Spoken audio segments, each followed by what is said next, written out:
So now let's look at my hand from the top-down approach, because we just talked about the thumb traveling under the palm on the side view. Okay.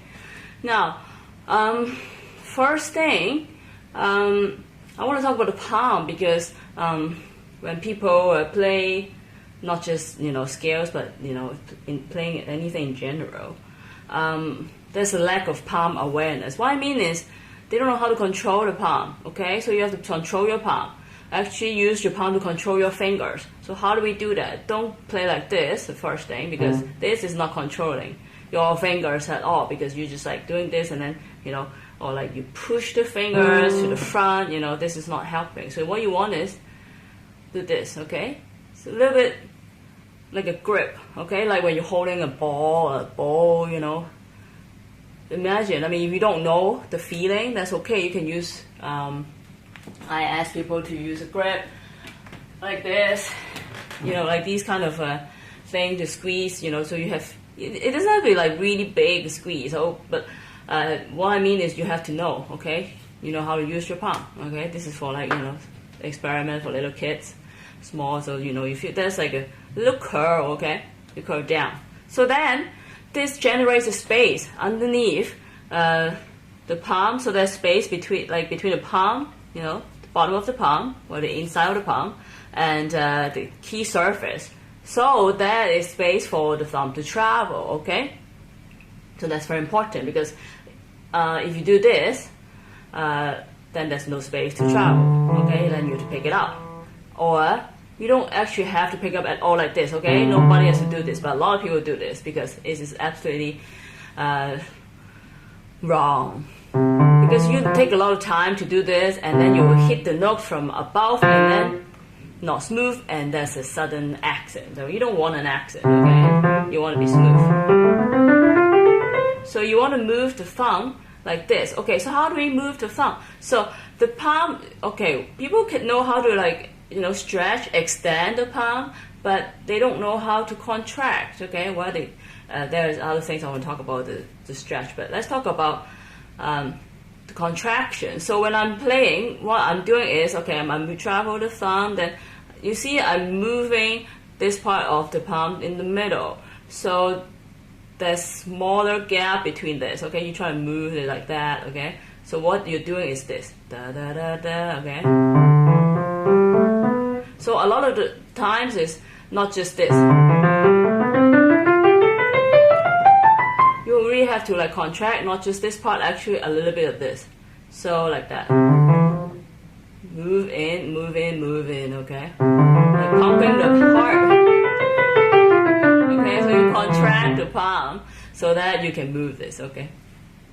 So that's very important. So try to practice, contraction. Another thing is the wrist, okay? So we talk about the wrist.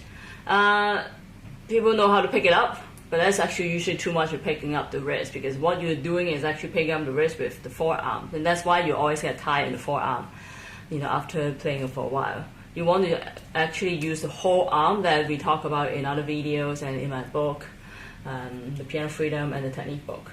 So we talk about body movement, you have to engage your body when you play, not just focus on this. Actually, this is the least you should focus on when you want to improve your technique. But I just want to show you the details, fine tune first, okay?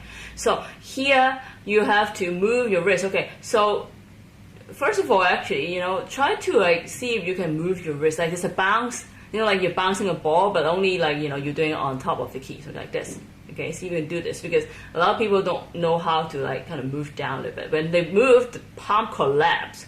No, the palm is still like this, and then you just kind of bouncy a little bit, wiggle, wiggle.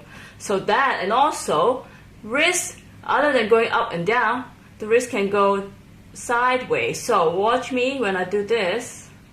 I'm not really moving this. Okay, this moves, but it's more like this part, so I can swing. I try not to move so much here, so I can swing. So like this, we call it a finger forearm alignment. What it means is very simple. So when you're playing the thumb, you want to align your forearm so it's form a straight line instead of curl. Nobody does that for the thumb, but a lot of people does that for the So a lot of people, no, nobody do that for the thumb, but a lot of people do that with the top fingers, like the pinky, the fifth or the fourth. Okay, people play like this. But why you want to play like this? You never play the thumb like this, you know. So you want to align them. So when I'm playing here, we want to align this to make a straight line, you know, form a straight line, the finger all the way to the forearm, as much as possible.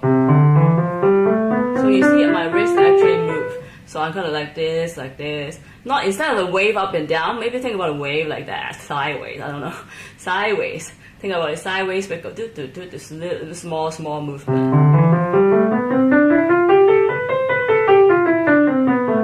So going down is easier because we align this more, right? But like when you go up, you actually kind of align this more. So like this, you know, like that, okay? So for the left hand is the same.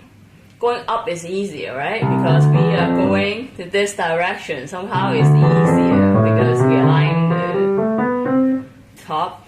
But once we go down, it's always like that. Oh, it's hard. It's not hard like people think like left hand is harder, it's harder to play with the left hand. It's not harder. It's just because you never, like if you think about it, you always start with the right hand when you start playing the piano, and then okay, we add the left hand. So the left hand starts late, okay? So imagine the right hand starts for 1 year, like go to school for a year or 2 years first, and then okay, left hands come in, you know, start the school after 1 or 2 years. Of course, the left hand always lags behind. So what we do in our piano program, even from like the beginning, actually very important in the beginner program, we start with both hands. We start with the left hand with the right hand, okay? We don't start just the right hand. We will play. So why don't we play? Yeah, and then, so you start with the left hand too. So there's no problem with the left hand. And the left hand can play the melody, you know. We have this in the first book, you know, first beginner program book. I think it's the 6th song or something like that. So we start playing the melody of the left hand. So there's no problem with the left hand. And also you read everything from the start, okay? So that's another story. But so it's the same thing. So move very smoothly, okay? Move your thumb under, and contract, open, okay? One more thing, we talked about the palm just now, right? So how about the fingers, okay? Don't do this, okay? Like your fingers are out of control, yeah, okay? No, grab it in, a little bit, you know, like contract here, like this, okay? Like you're holding a bowl or a ball, okay? So curl in, so you don't see your fingertips. I tell my young students, okay, I don't see your fingers. You see your fingertips, it's wrong, okay? So that's like a game, okay? Don't see your fingertips, okay? So I mean, like, sorry, the nails. Well, you don't see the fingertips anyway, but like this is more chance. So you won't see your nails when you're playing the scale or actually anything, okay? If you see it even like a little bit as well, because you only see here, like this is like this, okay? These knuckles, okay? You will see these because it's like you are on the top of the mountain and you don't see the root, okay? You don't see the root or the bottom of the mountain until you, you know, walk out and then, oh, okay, you know, the edge of the mountain, you look down, okay? Then, yeah, I can see here, okay? Yes, I can see it here, but not from here, okay? Like, when you see it, you look at your hands top down, you don't see your nails, okay? Unless you move, oh yeah, I see it. Okay, so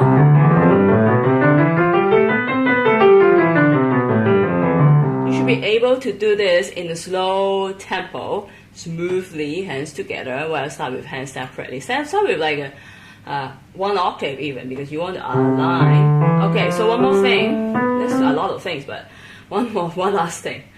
You want to move fast, okay? Even when you're playing slow, in the slow tempo, your movement has to be fast, okay? You don't, because you are playing slow and then, okay, I'm lazy, I'm late, the thumb is late. No, you know, imagine you are waiting for a bus. You don't want to rush, okay? Maybe that's your style, but don't rush, okay? Because when you rush, what happens? Like, I'm anxious.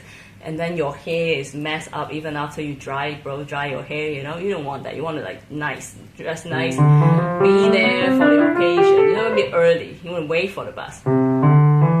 Okay, so you slowly, like, you see the bus coming, you know, and then you're approaching, you know, I know the stop is there. Or like a subway, MTR. Also, one more thing is, like, don't think about this like a wave, okay? I go up and down, up and down, up and down. No, there's no hurdle. This is not a hurdle. It's not an Olympic event, alright? Not a track event. This is, okay, a track, but like rail track, okay? This is a rail. Or like you run on the track, okay? So not a hurdle, okay? No hurdle. Flat, okay? Like surfing or like a train, subway, MTR, okay? So over or like on the paddle boarding, on the water, not like diving in, okay? There's no diving. You move on the surface. You don't even have to lift, you know, just what you do is like, so you think about your movement is this, not like down, and then I'm not doing it here, and then ooh, like that, ooh, like that. No, not at all. You just do this. Because your finger rise, well, actually your finger really rises when, what? You lift the nose. I mean, if it's not holding it, then it will go up, okay? You don't have to pick it up. So that's another thing. That's a bigger thing in general about, you know, the playing technique is you don't have to pick up your fingers. Okay, that's very important, but we'll talk about it in another videos. So, travel over the keys, okay? On top, not wave, okay? Not woo, like that. There's a lot of unnecessary movement that you should avoid to make your playing efficient and smooth and easy, okay? That's what we want to do here. So I hope you enjoyed the video and understand more about how to play a smooth scales, okay? So there's some patterns and how to execute it. I did a lot of videos before about, you know, playing scales, arpeggios, but this time I think I give more precise indications as to where you should look for, you know, what you should look for, and how you should adjust your palm and the wrist, you know, things like that. But in general, if you can adjust your body more with your scales, because once you know the patterns, okay, how do you play smoothly, maybe for 1 octave, maybe for 2 octaves, but how do you control the keyboard? Okay, I want to play 4 octaves, right, all the way up and down. Then you really have to, you know, get your body, your arm, and everything involved in your playing. So let's talk about it next time. Cheers.